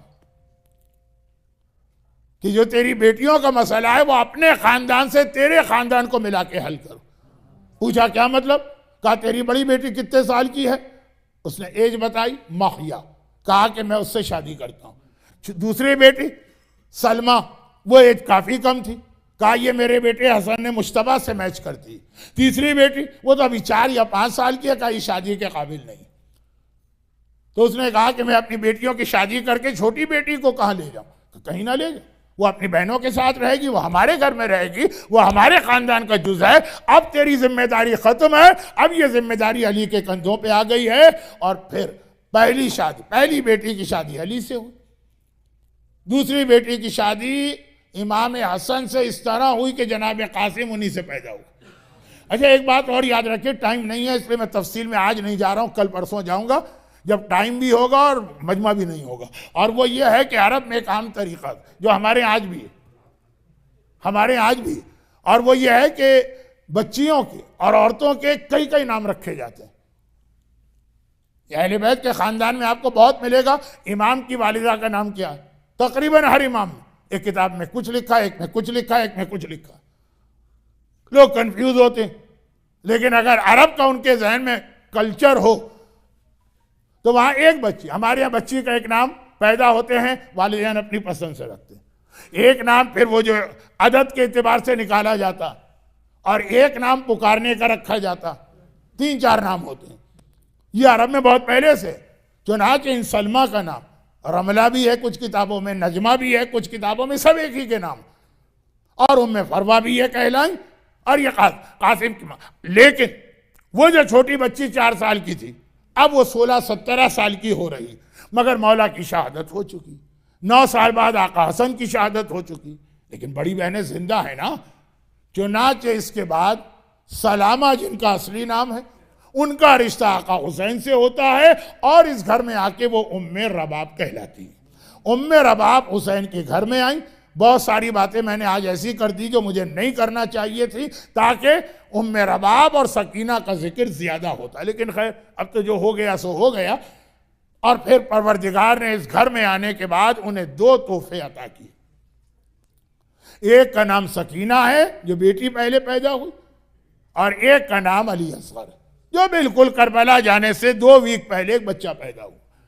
अच्छा ये आपके इल्म में है ही, तो मजलिसों में बहुत पढ़ा जाता। मौला हुसैन को अपने वालिदैन से इतनी मोहब्बत थी, बाकी चीजें तो आप सुनते हैं कि जितने अपने बेटे पैदा हुए सबके नाम अली रखे, और जितनी बेटियां पैदा हुई सबका नाम फातिमा रखा। बल्कि चौथे इमाम से किसी ने पूछा था, मौला हम तो बहुत उलझ जाते हैं कि आपके बाबा के 3 बेटों के नाम अली हैं, तो वाकयात भी मिक्सअप हो जाते हैं, और बेटियों के नाम फातिमा है, वाकयात मिक्सअप हो जाते हैं। चौथे इमाम का ही जुमला, जहां तक मुझे याद पड़ता है शहीद सानी ने शरह लुमा में तस्मीयतुल मौलूद के चैप्टर में नकल की है ये रिवायत, और कहा चौथे इमाम ने फरमाया तुम्हें क्या पता मेरा बाबा अपने बाप से कितनी मोहब्बत करता था। अगर 100 बेटे होते तो 100 के 100 का नाम अली रखते, और अगर 100 बेटियां होती तो सबका नाम फातिमा रखते। लेकिन अब एक मसला कि अब अगर 100 तो छोड़े, अभी जितने हो गए सबके नाम अली रखें। आका हुसैन किसी काम के लिए आवाज दे बेटा अली इधर आना, तो तीनों को दौड़ के जाना पड़ेगा। जितने बेटे, बेटी फातिमा जरा फला काम कराना, सबको जाना पड़ेगा। बाप पुकार रहा है और इमाम बाप पुकार रहा। तो जिस घर में एक नाम के कई बच्चे होते हैं वहां प्रॉब्लम है। तो अब फर्क करने के लिए हर एक को एक साथ में एक टाइटल दिया गया, अली असगर, अली अकबर, अली औसत। ये आज हमारा मौजू नहीं। और हर बेटी को फातिमा के साथ फातिमा कुबरा, फातिमा सुगरा, फातिमा सकीना। सकीना के माने दिल को सुकून पहुंचाने वाली। लेकिन कहा जाता है कि इनके 2 नाम और थे। फातिमा असली नाम था, सकीना आका हुसैन की उस हदीस की वजह से कि जब कभी उम्मे रबाब अपने मैके जाती, मां तो मर चुकी थी, बूढ़ा बाप है या बड़ी बहन है, और सकीना को अपने साथ लेके जाती हैं, तो फिर इस घर में मेरा दिल नहीं लगता। ये हुसैन का घर, ये बैत इस्मत व तहारत व वही व कुरान। हुसैन कह रहे हैं यहां मेरा दिल नहीं लगता। या तो ये कि रबाब जाएं, बच्ची को छोड़ जाएं, क्योंकि ये बच्ची हुसैन को इतना सुकून पहुंचाती कि नाम ही सकीना। अरबी में एक लफ्ज है रिक्कत, उर्दू में भी है रिक्कत, तारी होना, रोना। जब ये बच्ची बहुत रोने लगी, कब, तो इसका नाम रुकैया भी हो गया। बहुत जल्दी जल्दी मैं उस मंजिल पे आ रहा हूं, कुछ बातें अगर रह गई हैं तो बाद में भी बयान हो सकती हैं। सकीना तो अभी नाम रखा गया क्योंकि बच्ची पैदा हुई। विद ड्यू रिस्पेक्ट, फातिमा कुबरा को सकीना नहीं कहा, बहुत फजीलत वाली खातून।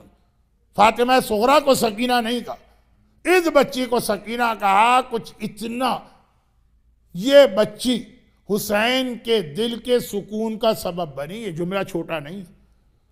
मैं जनाब खदीजा के लिए एक जुमला अक्सर कहता हूं ना, उसी से इसको मिलाइए।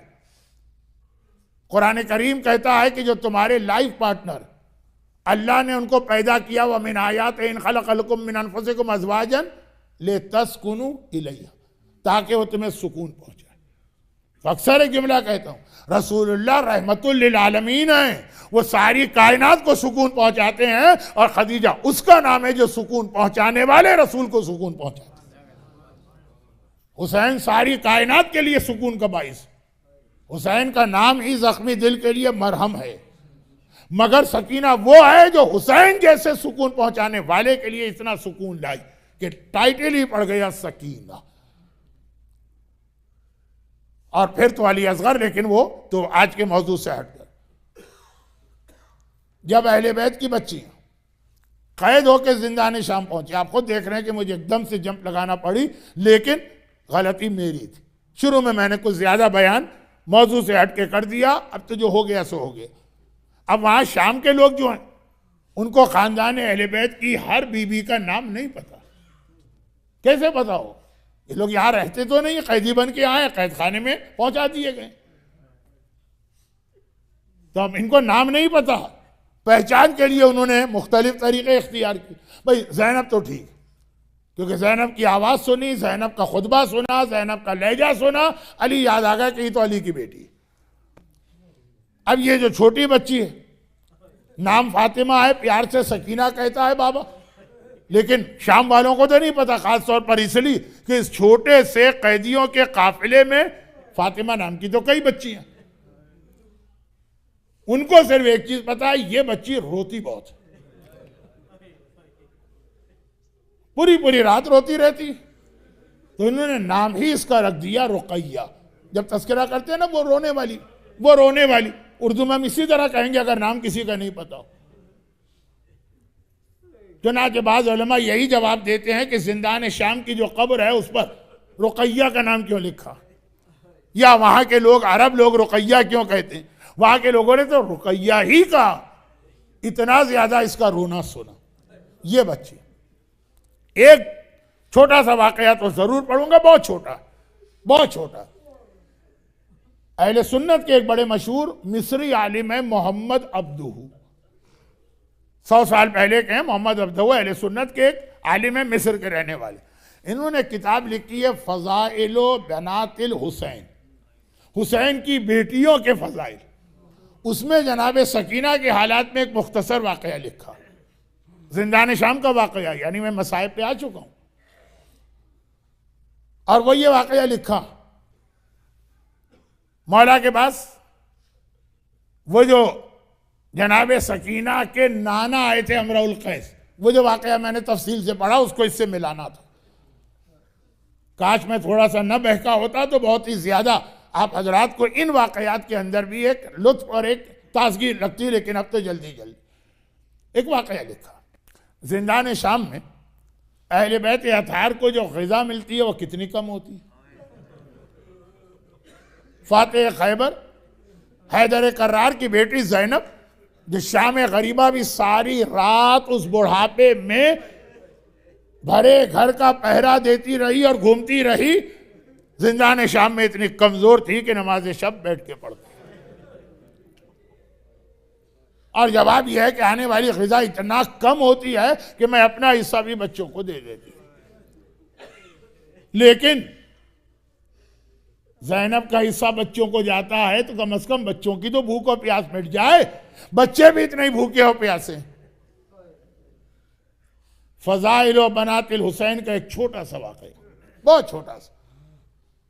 रोजाना शाम के वक्त जहां कहीं कोई चीज तकसीम होती है और लोगों को पता चल जाए कि 2 बजे मसलन या 4 बजे मसलन ये नियाज ये तबरुक तकसीम होगा, तो आहिस्ता आहिस्ता खबर फैलती है, तो उसी टाइम पे लोग आते। ज़ैनब अपना हिस्सा सकीना को देती। और सकीना क्या करती? किताब का मैंने हवाला दे दिया, तफसील का वाक़या नहीं पढ़ रहा, मुख्तसर। जितना भी सकीना को मिलता सिर्फ उतनी ग़िज़ा के सुसाइड या खुदकुशी ना हो वो तो इस्तेमाल करती, बाकी जितनी ग़िज़ा होती है वो जमा करती।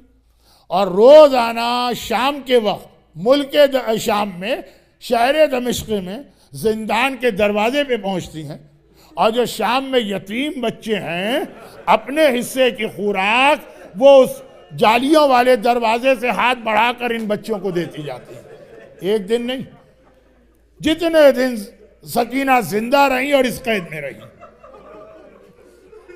जो दादा अली का तरीका था कि सारा दिन मेहनत तो मजदूरी करके जो कमाया वो सारा इन यतीमों को दिया, वो पोती सकीना में आपको कैद खाने में नजर आएगी। शाम के छोटे छोटे बच्चे यतीम, पहले जमाने में तो हर शहर में यतीम होते थे जिनका कोई ख्याल करने वाला नहीं है, उनके अपने खानदान वाले भुला देते हैं। हुसैन की सकीना ख्याल करती। और इसका ताल्लुक उस वाक़े से भी कि बाजार कूफा में जब एक मोमिना उम्मे हबीबा ने पानी पिलाते हुए सकीना से कहा था कि बेटी तू बहुत प्यासी है, पानी पी ले, उसके बाद मेरे हक में 2 दुआएं करना, क्योंकि खुदा तुम जैसे यतीमों और कैदियों की दुआ बहुत जल्द कबूल करता। सकीना ने पानी पीने से इनकार कर दिया। पहले दुआएं बता, पहले तेरे हक में दुआ दी जाएगी फिर पानी पिया जाएगा। ये मुश्किल कुशा अली की वो सारी खासियतें हैं जो उसकी मुश्किल कुशा पोती सकीना में आई। मैंने इसलिए कहा कि आज भी सकीना का वास्ता और वसीला दे के बारगाह इलाही में दुआ करें, आपकी दुआ कितने जल्द कबूल होती है। यह कैद खाने में सकीना का उस हालत कैद में और भूख और प्यास में, यह वो तरीका जो दादा अली ने शहर मदीना के बाजारों में दिखाया और दादी फातिमा ने 3 दिन की रोटियां यतीम और असीर और मिस्कीन को दे के बताई। दादा और दादी की खासियतें जिस बच्ची में जमा हुई उसकी क्या फजीलत होगी। और यतीमों की मदद के बाद सकीना का एक ही काम है, रोना और रोना और रोना। मगर ये रोना इस्लाम के बहुत काम आया, हुसैन के मिशन के बहुत काम आया। ये बात मैं कल बताऊंगा, इसलिए कि अब वक्त नहीं भी रहा। और यह कि अगर इतना टुकड़ा आज रह भी जाए तो जो सिर्फ आज आए हैं उनको कोई कमी का एहसास नहीं होगा। लेकिन यह रोना कितना काम आया हुसैन के मिशन के लिए। खाली रोना, कुछ नहीं करो, खाली रो, यह इंशाल्लाह कल आएगा। लेकिन कभी कभार रोते रोते बच्ची एक सवाल करती। किससे सवाल करती है? अपने बड़े भाई से। बड़ा भाई कौन है? कोई आम इंसान नहीं है, बाबे मदीनतुल इल्म का, बाबे मदीनतुल इल्म वारिस है। खतीब मिंबर सलूनी का, खतीब मिंबर सलूनी बेटा है। दादा ने अगर कहा सलूनी, सज्जाद का भी वही तरीका है। 2 सवाल कायनात का पूछो, ये इमाम वक्त है, कायनात के बड़े से बड़े सवाल का जवाब दे सकता। छोटी बहन के एक छोटे से सवाल का जवाब सज्जाद के पास नहीं। वो कौन सी मंजिल है कि जहां इमामत जवाब नहीं दे पा रही है। वो जो अभी मेरी मजलिस से पहले आखिरी मरसिया पढ़ा जा रहा था, उसमें एक इशारा था, उसमें पूरी बात नहीं थी। और वो ये कि रोजाना शाम के वक्त पूरा दिन रोती, आधी रात तक रोती, और शाम के वक्त जब यतीमों की मदद कर लेती है तो भैया सज्जाद के साथ कैद खाने में बैठ जाती है। कैद खाना कौन सा? खुदा आपके घरों को सलामत रखे, आपके बच्चों के सर पे छत का साया रहे, आपकी ये काबिल एहतराम खवातीन के पर्दे और इज्जतें महफूज रहें। कैद खाना वो है जहाँ कोई छत नहीं। कभी आप समर गुजारिए डेमस्कस में जो जलता सूरज खाल जलाता, और कभी विंटर गुजारी है जो रात को बर्फ पड़ती है वहां पे स्नो। ज़ैनब कुबरा उसी बगैर छत के कैद खाने में गर्मियों की जलाने वाली सूरज के नीचे और सर्दियों में ये बर्फ के दरमियान अपनी औलाद को लेके बैठी है। कम्बल और लिहाफ और ब्लैंकेट तो छोड़िए, बहुत ज्यादा सर्दी लगती है कभी और हमारे पास कोई चीज ना हो तो हम कुर्ते पे कुर्ता पहन लेते हैं मसला। ज़ैनब के पास तो अपने बच्चों के लिए लिबास भी नहीं है, वरना सकीना को जब दफन किया जाता तो जले हुए कुर्ते में दफन ना किया जाता। अब ये सारे मसाइब बर्दाश्त करके वो बच्ची एक दिन अपने भैया सज्जाद से सिर्फ एक सवाल करती है। शाम का वक्त है, रात होने वाली है, परिंदे जो हैं वो दिन भर दाना धुन के तलाश के बाद अपने घोंसलों की जानिब जा रहे हैं। पूछा भैया सज्जाद ये सारे परिंदे कहाँ जा रहे हैं, इतने सारे एक साथ? कहा बहन सकीना ये अपने अपने घरों की जानिब जा रहे हैं। बाबे मदीनतुल इल्म के वारिस इमाम वक्त से सवाल छोटी बच्ची करती तो भैया वो वक्त कब आएगा कि हम भी अपने घर की जानिब जाएंगे? मौला कायनात के हर सवाल का जवाब दे सकते हैं, नन्ही बहन के सवाल का जवाब नहीं दे सकते। कैसे कहें कि सकीना हम में से हर एक अपने घर जाएगा, तेरे मुकद्दर में घर जाना नहीं है, तुझे तो इसी कैद खाने में दफन होना। और अब सकीना का तरीका पूरा दिन रोएगी और आधी रात तक रोएगी। आधी रात के बाद रोना बंद होता, उसकी भी एक मसला है, वो ये बातें कल आ जाएंगी। अच्छा वहां यह है कि कैद खाना यजीद के महल के इतना करीब है कि दिन भर तो वो अपने दरबार में बैठा होता है, जब रात को घर आता तो बच्ची के रोने की आवाज, बड़े से बड़े पत्थर, दिल का कलेजा टुकड़े टुकड़े हो जाए, वो यजीद के कमरे तक आती।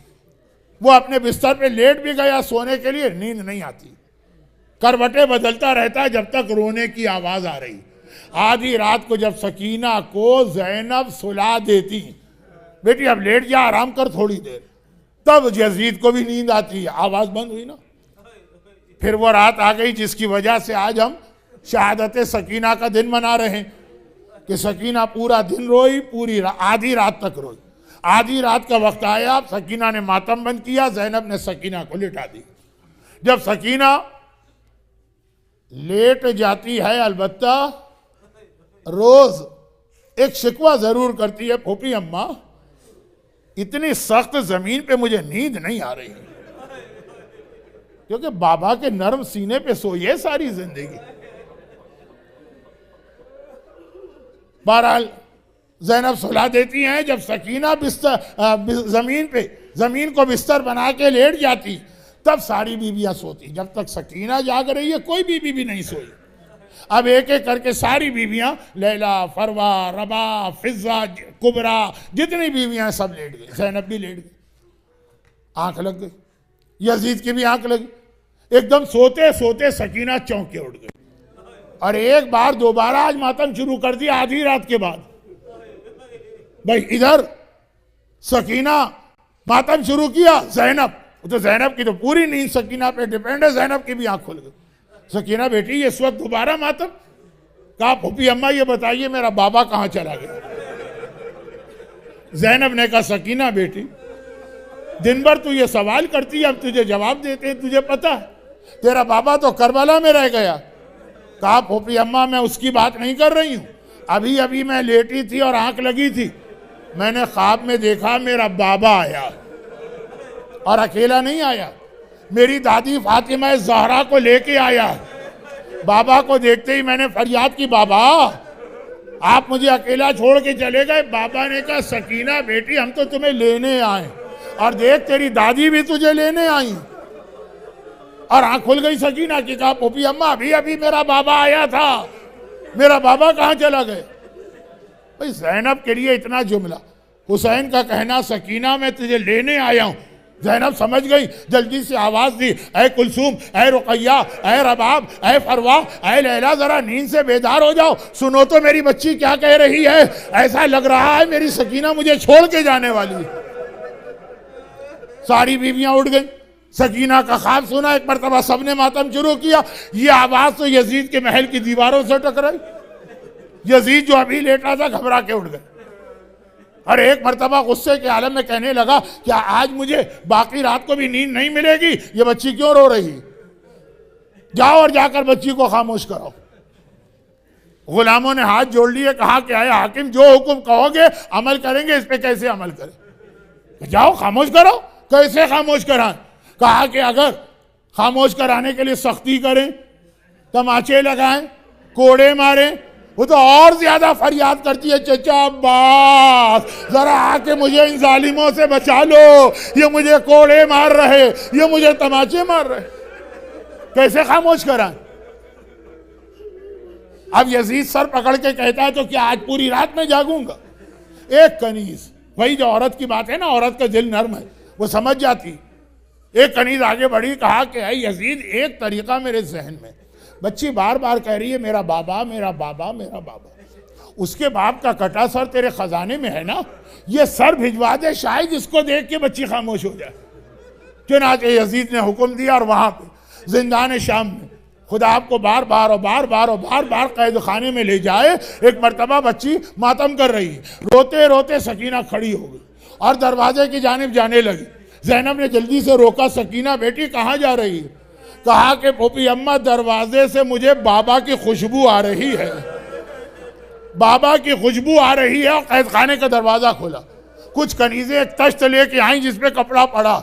ज़ैनब के सामने ये तश्त रखा और कहा, शहजादी बिनते रसूल, हाकिम ने ये तश्त भिजवाया। ज़ैनब हैरान हो गई, ये तश्त आधी रात को क्यों? एक मरतबा कपड़ा हटाया, हाय, ज़ैनब की निगाह के सामने हुसैन का कटा सर नजर आ रहा है। जैसे ही कटे सर पे निगाह पड़ी, सारी बीवियां अपनी अपनी जगह से खड़ी हो गई। सबने उसका तश्त का रुख किया और एक बार इशारा करके जियारत पढ़ने लगी। अस्सलामु अलैका या अबा अब्दुल्लाह, अस्सलामु अलैका या इब्न रसूलिल्लाह। ज़ैनब आगे बढ़ी, तश्त से कटे सर को निकाला, सकीना के जले हुए कुर्ते के दामन में ये सर रखा। सकीना झुकी, बाप के होठों पे होठ रखे और मौर्रिखीन ने लिखा कि आज मंजर बदल गया। हमेशा हुसैन झुक के सकीना का बोसा लेते थे, आज सकीना झुक के बाबा का बोसा ले रही। बाबा जरा देख मेरे रुखसार जख्मी हैं, बाबा जरा देख मेरे बदन पे कोड़े हैं। एक मरतबा रुकी, कहा बाबा मैं अपनी बात कर रही, तू तो मुझसे ज्यादा जख्मी नजर आ रहा। तेरे होंठ जख्मी, तेरे दांत जख्मी, तेरा गला कटा हुआ, तेरी दाढ़ी खून से भरी हुई, बाबा तू तो मुझसे ज्यादा जख्मी है। और एक बार ज़ैनब, सकीना की आवाज आना बंद हो गई, आवाज आना बंद हो गई। ज़ैनब घबरा गई, आवाज दी, सज्जाद बेटा जरा देखो मेरी सकीना क्यों खामोश हुई है। मेरा मजलूम आका आगे बढ़ा, खुदा किसी जवान भाई को छोटी बहन की हालत न दिखाए। आगे बढ़ा, बहन के हाथ को थामा और पलट के कहा, पोपी अम्मा इन्ना लिल्लाह व इन्ना इलैहि राजिऊन। मेरी बहन सकीना मुझे छोड़ के बाबा के पास चली गई। गस्साला बुलाई गई, गुस्ल खाने में गई और चीखें मारती भी आ गई। ऐ बीबियों, तुमने इस बच्ची पे कितना जुल्म किया है। सर से पैर तक सारा बदन नेज़ों और तीरों से जख्मी है, कोड़ों के जख्म हैं। और फिर आखिर गुस्ल तो दे दिया, कफन पहनाने के लिए कफन न था। शाम गरीबा जिस बच्ची का कुर्ता जला है, शाम गरीबा उसी जले हुए कुर्ते में सकीना को गुस्ल दे के सज्जाद हाथों में लेके आगे बढ़ा और कब्र के करीब गया। मेरा दिल कहता है इधर सज्जाद ने सकीना को कब्र में उतारना चाहा होगा, उधर फातिमा ज़हरा की आवाज आई होगी, सज्जाद बेटा ये मेरी बच्ची से लेने मैं आई हूँ, सकीना को मेरे हवाले कर दे। हाय मेरी सकीना, अजरुकुम अल्लाह, अजरुकुम अल्लाह। वाह सज्जादा, वाह सकीना। परवरदिगारा हुसैन की इस मजलूमा, यतीमा,